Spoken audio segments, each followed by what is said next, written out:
My full name is Rebecca Smith. I'm 32 years old, and I married my husband, Michael, about 3 years ago in the spring. Our relationship is great, and we are also very close to his sister, Emily. We get along like sisters. This story involves a man named Daniel, who later married Emily.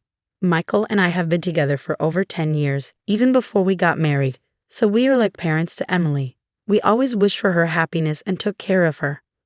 Because of this, when Emily got a marriage proposal from her fiancé, she wanted to introduce him to us, her second parents. "I want to introduce my fiancé to you both," she told us.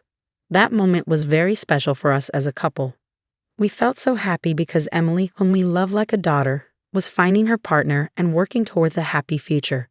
It was a joyful moment for both me and Michael, and our hearts were full of happiness. Finally, the day came. Emily brought Daniel, her chosen partner, to meet us. Daniel seemed to be around my age, maybe 32. He was 5 years older than Emily, which made me realize she likes older men. I watched him quietly and was impressed by his solid appearance and calm attitude. However, I noticed Daniel kept glancing at me. Did he want to say something to me? Was there something about me that bothered him? Or was it just a coincidence? These questions popped into my mind. I quickly checked my clothes and hairstyle for any issues, but found nothing wrong. Maybe realizing it was rude to stare, Daniel quickly looked away. In the end, we couldn't understand why he was watching me so closely, but Michael and I decided not to worry about it. We went on to introduce ourselves and started chatting with Emily and Daniel, who were sitting across the table from us. "Please take good care of my younger sister," was a classic phrase exchanged, and Michael responded with a smile, "Emily, I'm trusting you to him." Saying this, he'd entrusted Emily's future happiness to Daniel. This created a warm and friendly atmosphere at the gathering, easing the initial tension of our first meeting. At one point, Michael asked Daniel a question he was curious about. "Daniel, may I ask where you work?" I was very interested in his answer and listened carefully. Daniel answered proudly, puffing out his chest. "You might have heard of it. I work at TE Company, which is growing very rapidly right now." "TE Company? Is that the famous game development company?" "Yes, that's correct. I actually started working at TE Company last year, but I didn't leave my old job because I didn't like it. TE Company approached me directly because they valued my skills highly, so it's like a promotion for me. Don't worry, I didn't start as a regular employee." Hearing this surprising story, both Michael and I were amazed. I couldn't help but widen my eyes, and our gazes met. Seeing our shocked reactions, Daniel seemed satisfied that he had made an impression, and he spoke with even more pride. "That's why I want you to trust me completely with Emily. I'm climbing the career ladder quickly at TE Company, and I'm confident that I'm progressing faster than most. Even though I started at a regular level, my salary will increase rapidly, and I'll move up in the company quickly, so please don't worry." When I heard what Daniel said, I was so surprised that I couldn't speak.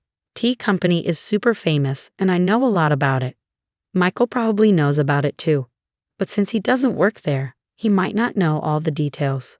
I think both Emily and Michael know that TE Company is really well known in the industry, but it seemed like neither of them expected Emily's fiancé, Daniel, to move up the ranks so quickly after joining. I didn't expect it either. Some parts of Daniel's story made me feel a bit uneasy, but I decided to believe him since he talked about being recruited by TE Company and climbing the career ladder really fast. As we talked about other things, I was curious to know how they met and got together. They said they met through a friend they both knew. Daniel was looking for someone special but didn't want to go to matchmaking events, so he met Emily through a friend he trusted. Emily wasn't actively looking for a boyfriend, but she decided to meet Daniel when her friend suggested it. "I really like how Daniel always makes me smile. His clumsiness is kind of cute too," Emily shared. Hearing them talk about their feelings was like hearing something really sweet, even though we weren't eating anything sugary. Their closeness and love for each other were really clear. But there was something that bothered me. As they were leaving our house, Daniel and Emily were talking about bringing rice and gifts. While they were busy with that, Daniel came up to me a bit separately and asked suddenly, "Hey, do you maybe not remember me?" His question caught me off guard, and I couldn't help but tilt my head in confusion. "Do you really not remember me?" he asked again, sounding doubtful. His face was handsome, but I couldn't recall any close friend named Daniel. I tried hard to remember, but I couldn't. Seeing me struggling to remember, Daniel sighed a little, looking disappointed. Well then, let's exchange contact info. And please tell Michael later. I forgot to exchange contacts with him. I was shocked by his sudden informal tone. Even if we were close in the past, I couldn't remember it.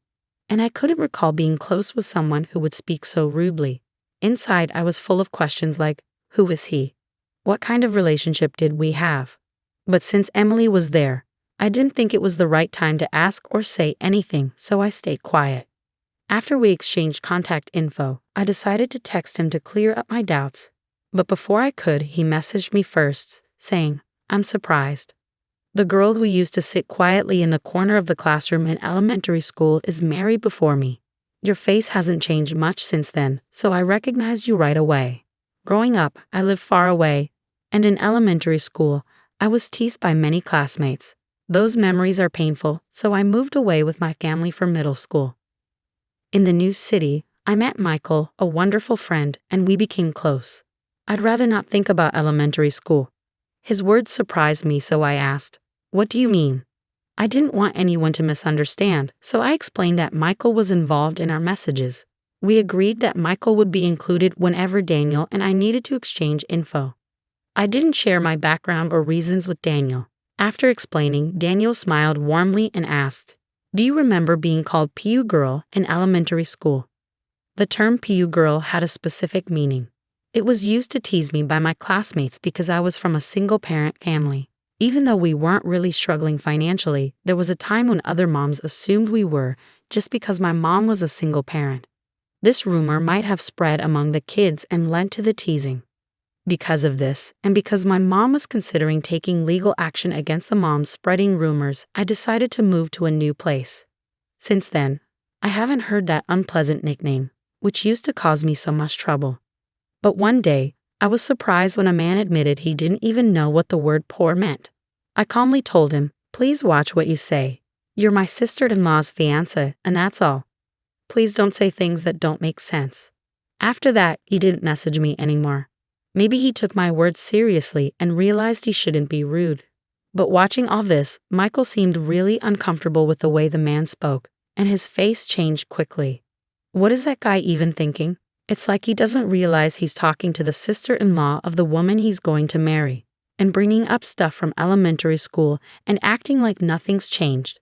That's just crazy, Michael said, his anger showing. Seeing Michael so upset, I tried to calm him down, saying, take it easy, take it easy. But I was also worried, so I called my mom right away and asked her to find a class photo from my elementary school days. I wanted to see if there was a classmate named Daniel in it. Mom quickly found a boy named Daniel and said on the phone, wasn't this Daniel the one who used to bully you the most? Suddenly, I remembered everything I had forgotten. Daniel was indeed the main bully. Just to be sure, I asked Mom to send me the photo. Looking at it, he looked quite different now, bigger and chubby. That's probably why I didn't recognize him. After that, I decided to look into things further. A few months after our first meeting, I got a call from Emily, which was surprising after such a long time. Rebecca, we haven't got your RSVP for the wedding invitation yet. Are you and your husband planning to come? What wedding invitation? We were really looking forward to it, but we never got it, I told her. Emily seemed surprised and said, I definitely sent it. Maybe something went wrong. Anyway, I'll bring it to you tomorrow, she said, sounding very sincere. The next day, Michael and I got the invitation directly from Emily, and we told her we'd be there. At that point, we had no idea what would happen at the wedding or how it would affect us. No one could have guessed what was coming next. On the day of the wedding, Emily looked stunning in her pure white dress, like an angel. I congratulated her with tears in my eyes, hoping for her happiness and ours too. But Daniel, the groom, quickly soured the mood. He pointed at me, surprising all of us. Why are you here? I didn't invite you, he said, looking very displeased. It seemed like Daniel went out of his way to make sure Michael and I didn't get an invitation. This woman grew up with just her mom. When things got tough, she ran away. Maybe she had some money problems, and now she's with a rich guy thinking life will be easy. She's living in a dream, he said. Despite not knowing anything about my past, Daniel falsely accused me. Michael, sitting next to me, clenched his fist in anger. But I told him to calm down. Daniel kept making false accusations against me. I have an important job at a well-known company. Are you planning to use your connection as my sister-in-law to get money from me if I marry Emily? He asked firmly. His friends were shocked and started getting excited. They must have the same narrow view as Daniel. I went to a staff member and asked for the microphone. Daniel looked like he expected me to say something emotional and illogical, but I stayed calm and said, "It's ridiculous that you, who can't even remember the face of your own company's president, call yourself an elite. Think carefully. If you want to cut ties with me, I'll be in the president's office tomorrow. We'll go through HR procedures." After handing back the microphone, I confidently returned to my seat with a calm demeanor. Michael stood up and walked towards the exit. Soon after, Emily followed him. Seeing this, Daniel called out to her, "Wait, why are you leaving too?" "I'm just trying to end things with her." "If that's the case, there shouldn't be any problems, right?" Not fully grasping the situation, Daniel spoke to Emily, who gave him a cold look. "You really don't know Rebecca, do you? She's the CEO of T Company. I respect and deeply admire her. I can't forgive you for insulting her. I'm ending this engagement right now. You've ruined such an important day. Be prepared." Shocked by Emily's firm words, Daniel was taken aback. Emily talked to the venue staff and removed her wedding dress. She told the guests that the banquet was over, and the wedding would now be a simple meal gathering. She made it clear that this wouldn't happen again and firmly blamed Daniel for the breakup. The next day, as I had promised, I calmly waited for him in the president's office. Two big, muscular employees stood beside me, ready to act if he tried anything during our talk. When he came in, he seemed confident at first, but that soon changed. He sat down and looked tense. His behavior, coming in without permission and not even greeting, was rude. It was clear he didn't understand the basic rules of the company. "No way. I can't believe you're really the president. This is unbelievable," he said. "If you did a little research, you'd find the president's info on our website. Didn't you check before coming?" I asked. "Well, there were some things." He trailed off. It seemed he hadn't taken my words seriously or bothered to find out the truth. Maybe he thought I was joking or lying in front of all those guests. I told him, "I'm considering terminating your contract." "What? You can't make such a quick decision over a small misunderstanding. I'll talk to the Labor Standards Inspection Office." He tried to persuade me carefully, but I calmly put a copy of his resume in front of him. "You lied about your education here, didn't you? And you claim to have skills you don't actually have, like Excel and video editing. Is that true?" "Well, about that," he started. "Falsifying information and providing false reports are valid reasons for us to terminate an employment contract," I told him directly. He looked surprised at my statement.